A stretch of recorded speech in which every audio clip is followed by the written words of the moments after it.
창밖에 불빛이 방금도 밝아졌어요. 지금 저녁 9시 반이고 내일 큰 시험이 있어요. 이웃들이 또 투광 조명을 사용하는지 보기 위해 밖을 엿보지만 이들이 밖에 나와 하늘을 올려다보고 있네요. 여러분도 머리를 내밀고 달이 훨씬 더 커졌다는 걸 알아차려요. 2배 크기로요. 밖으로 뛰쳐나가 사람들에게 무슨 일인지 물어보지만 그들도 아는 게 전혀 없어요. 사진을 찍어서 SNS에 올려요. 피드를 보니까 모두가 이에 대한 얘기를 하고 있네요. 어두운 하늘이 더 밝은 이유는 달이 태양으로부터 오는 빛을 반사할 수 있는 더 많은 땅이 있어서 빛이 더 강렬해졌기 때문이에요. 걷는 동안 약간의 불균형이 느껴져요. 발걸음을 옮길 때마다 평소보다 가벼워진 느낌이에요. 달이 엄청 커졌기 때문에 달의 중력이 더 강해지고 그래서 중력은 더 약해진 거예요. 갑자기 아래를 보고 양말이 젖은 걸 느껴요. 다름질 쳐서 차 위로 뛰어 오르니까 이웃에 물이 범람하는 게 보여요. 모두들 더 높은 곳을 찾거나 집으로 도망치려고 해요. 이건 소화전이 터져서 물을 뿜어내고 있는 게 아니에요. 바닷물이 스며드는 거예요. 혼란스러워서 균형을 잃어요. 물이 차오르자 미끄러져서 빠져요. 어떤 사람들은 차에 타고 있지만 물 때문에 어디에도 운전해서 갈 수 없어요. 여러분은 바다 근처에 살지만 평생 쓰나미나 홍수 보고가 있었던 적은 없어요. 주변에 보고된 지진도 없는데 이상한 일이 벌어지고 있네요. 집으로 달려가 홍수에 도움이 될 수 있는 공기 팽창식 래프트를 꺼낼 수 있는지 알아봐요. 유일한 문제는 공기를 주입해야 하는데 펌프가 없다는 거예요. 우선 입으로 불지만 부풀리려면 평생 걸릴 거예요.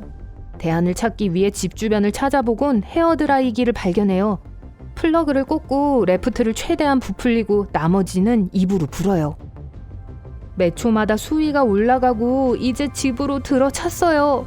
성능 좋은 손전등, 약간의 음식, 그리고 보온 담요가 든 가방을 싸요.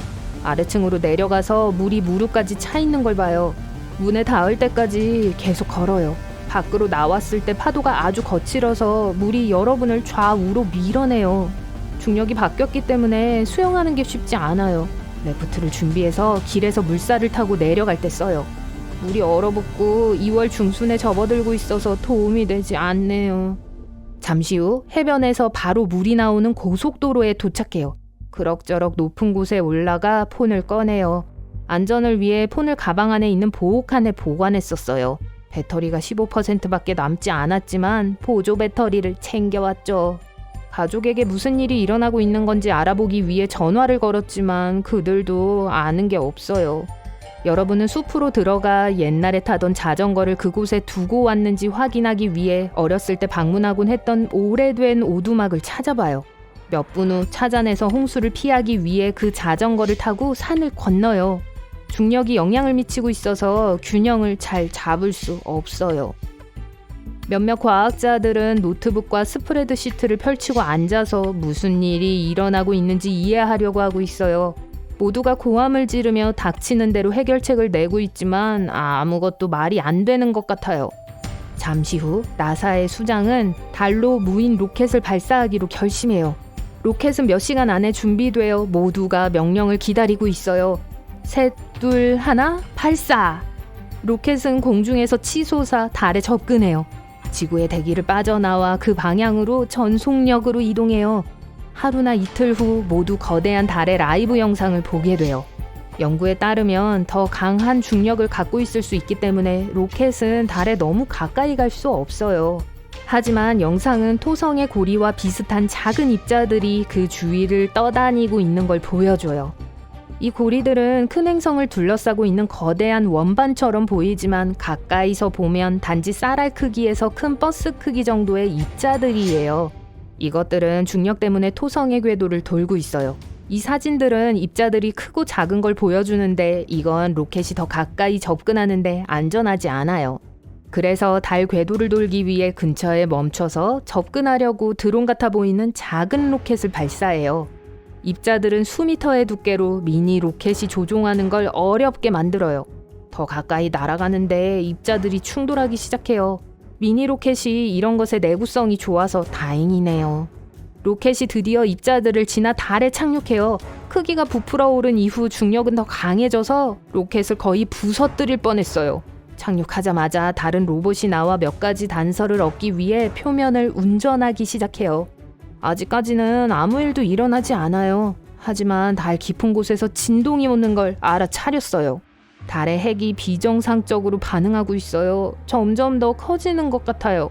과학자들은 그게 어느 시점에서 커지는 걸 멈출지 모르기 때문에 알아낼 유일한 방법은 깊게 구멍을 뚫어 이유를 밝혀내는 거래요. 여러분은 페달을 밟아 산의 반대편에 도달하고 있어요. 땅은 흔들리고 균형 감각이 점점 나빠지고 있어요. 산을 건너다 보니까 마을 반대편 전체가 물에 잠긴 게 보여요. 레프트와 보급품을 가지고 그곳으로 가요. 노젓는 배를 찾아 등대에 닿을 때까지 가능한 한 빠르게 노를 저어요. 거기서부터 여러분은 나사의 정거장을 찾을 수 있어요. 갑자기 땅에서 하늘로 거대한 로켓이 분출되는 걸 볼 수 있어요. 여러분의 형이 거기서 일하고 있어서 확실히 알지만 핸드폰 네트워크가 다운됐어요. 안전을 위해 그곳까지 노를 저어가요. 착륙한 작은 로켓은 중앙까지 수킬로미터를 갈 수 있을 만큼 강한 작은 드릴을 발사해요. 그게 아래로 내려가려면 며칠이 걸릴 거예요. 그래서 나사는 이미 다른 로켓을 발사해 큰 드릴을 가져오고 있어요. 유일한 문제는 달이 점점 커져서 달 주위의 입자들도 훨씬 더 많이 모이고 있다는 거예요. 달이 시시각각 점점 커지면서 지구 크기에 도달하고 있어요. 홍수는 여러 해안 도시에서 발생할 수 있고 많은 작은 섬들이 물에 잠길 수 있기 때문에 방지가 필요해요. 대부분의 건물 구조에 중력이 영향을 미쳐서 건물들이 하나씩 무너질 수 있어요. 하지만 이 작은 로봇은 그런 일이 일어나게 놔두지 않을 거예요. 그래서 달에 무슨 일이 일어나고 있는지 알아내기 위해 구멍을 뚫고 있어요. 어떤 바위들은 깊숙이 파고들면서 점점 뜨거워지는 것 같아요. 이것은 궁극적으로 폭발할 수 있는 달이 팽창하고 있다는 징후일 수 있어요. 그 방에 있는 과학자들은 당황해서 어떻게 해야 할지를 모르고 있어요. 여러분의 형인 수석 과학자가 여러분에게 전화를 걸지만 연락이 되지 않네요. 그러는 동안 여러분은 여전히 나사에 가려고 노를 젓고 있어요. 가는 중에 마른 땅에 머물기 위해 산으로 돌아가요. 오래된 오두막에 돌아왔을 때 트렌치 코트를 입은 몇몇 이상한 남자들이 여러분을 찾고 있는 걸 봐요. 여러분을 쫓기 전까지 응시만 하네요. 마치 지구인이 아닌 듯 이상해요. 드릴이 최대 깊이에 도달해 더 이상 내려가지 않아요. 또 제어 전송도 점점 약해지고 있어요. 갑자기 한 형상이 튀어나와 로봇의 불빛을 비춰요. 변속기가 끊겨 로봇의 눈독을 들이고 있는 거대한 형상의 작은 부분들만 보여줘요. 작은 생명체가 그 형상에서 내려와 로봇을 향해 걸어가요. 나사의 모든 사람들이 놀라서 모든 프레임을 녹화하고 있어요. 무슨 일이 일어나고 있는지 아무도 믿지 못해요. 잠시 후 이 생물은 나사가 해독할 수 없는 신호를 전송해요. 그래도 그 생물은 친근해 보이네요. 그 생물은 우주선으로 돌아가 텔레포트하면서 순식간에 희미한 공기 속으로 사라져요. 달은 줄어들기 시작하고 원래 크기로 돌아가요. 전 세계의 사람들과 나사에 있는 모두가 축하하고 있어요. 조류가 잔잔해지고 해안으로 후퇴해요. 모두가 높은 곳에 가 있었던 게 다행이었네요.